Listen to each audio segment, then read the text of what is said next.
यो मेरो घरको छतबाट देखिने दृश्य जो काठमाडौँ सहरको मेरो बसाइ भन्नुपर्दा काठमाडौँदेखि अलिक बाहिर रिङ रोड नजिकै भएको कारणले गर्दा यो दृश्यलाई मैले स्यामसुङ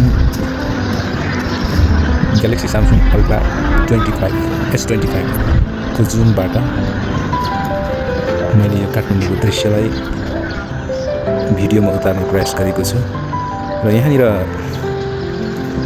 हामी कीर्तिपुरलाई पनि अलिकति देख्न सक्छौँ। यो कीर्तिपुर डाँडा हो। विभिन्न संस्कृतिहरू छ र पुरातात्विक कुराहरूले परिपूर्ण डाँडालाई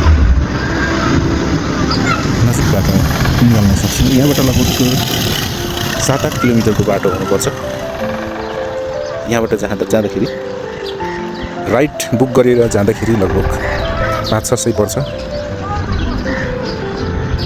30-35 मिनटको यात्रा हुनेछ।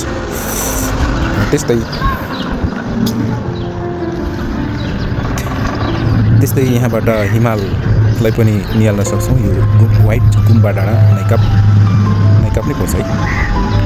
अनि यहाँबाट हामीले कति राम्रो हिमाललाई निहाल्न सक्छौँ। अलिक बादल लागेको छ, प्रष्ट देख्न सकिन्न, तर पनि सुन्दर हिमालको दर्शन गर्न सकिन्छ।